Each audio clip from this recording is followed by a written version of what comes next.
It's day 878 for Tim Harvey. That's 878 days of moving himself around the planet.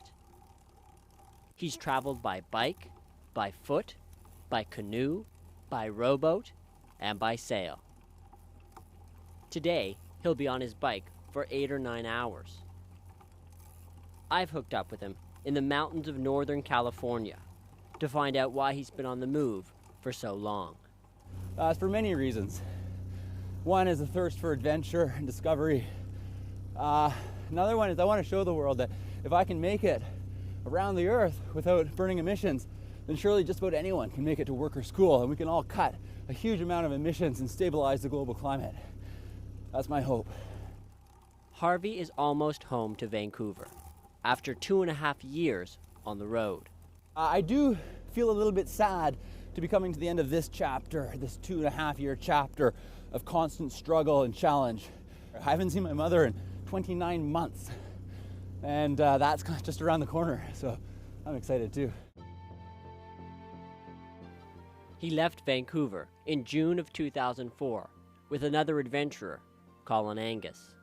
The two hoped to become the first men to circumnavigate the world by human power. They biked north to the Yukon River, then traveled 3,000 kilometers by canoe and rowboat to the Bering Sea. There, they took a special ocean-going rowboat across 400 kilometers of frigid waters towards eastern Russia.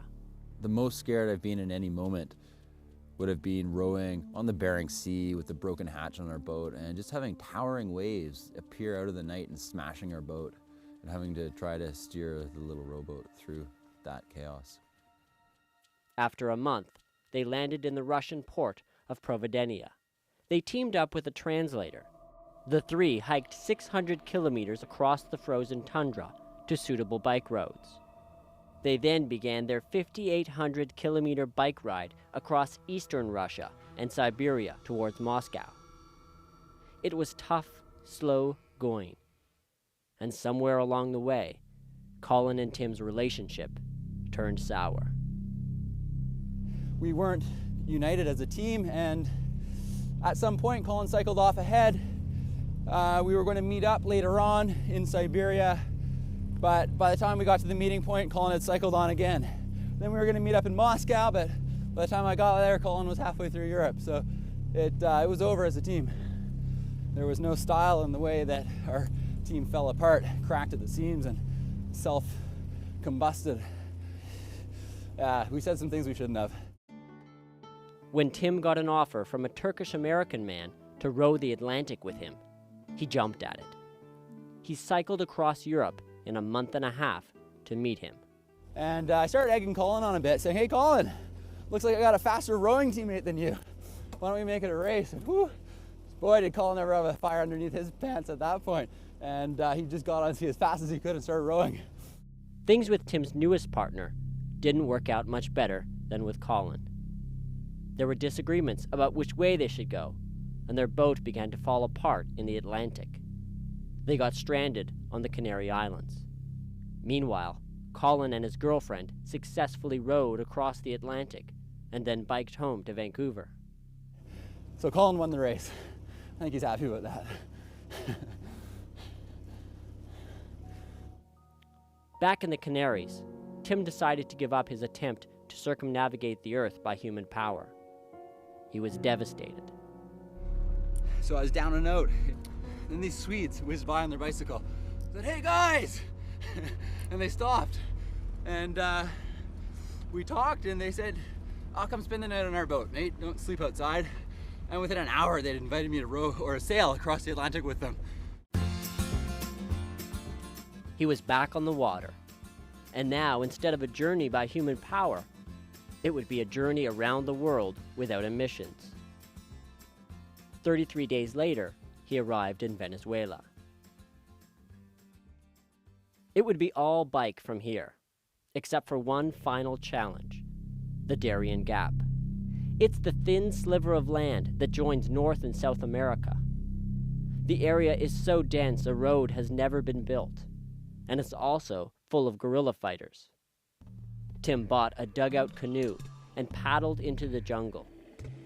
To look more like a local, he painted his face and arms purple, and that almost worked.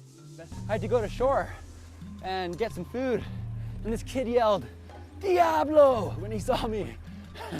And then the army came running. Soldiers came running and cocking their machine guns and hopping like Rambo down to the banks and pointing their guns right at my head. And I thought for sure bullets are gonna start to fly, but they didn't, so I'm still here. After convincing the military he was harmless, he hiked into the jungle. He made it through with the help of some indigenous guides, who showed him the way and built him a raft. When he arrived in Panama, he was jailed for entering the country illegally. His brother came and bailed him out. They biked north together. It's taken another 7 months for Tim to travel up from Panama to where he is today. Mostly, he's traveled alone. His pace has been slow, but steady. He says he wouldn't want it any other way. Well, anybody who's traveled the way I have views cars and planes and trains as teleporters, because they're machines that you step into and then you step out and you're in a different place. When you travel the way I do, you experience all the subtle changes between one place and a distinctly different place. You have a much richer experience. You know, people think it might be boring. I'm just riding my bicycle every day or rowing, and it never gets boring.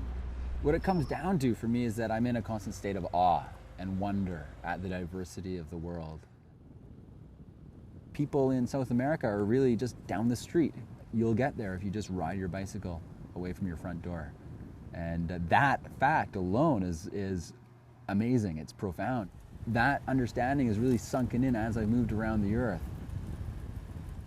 And what about this planet Earth? In circling it, what has Tim Harvey learned about it? We are constantly bombarded with the message that the world is a dangerous and scary place.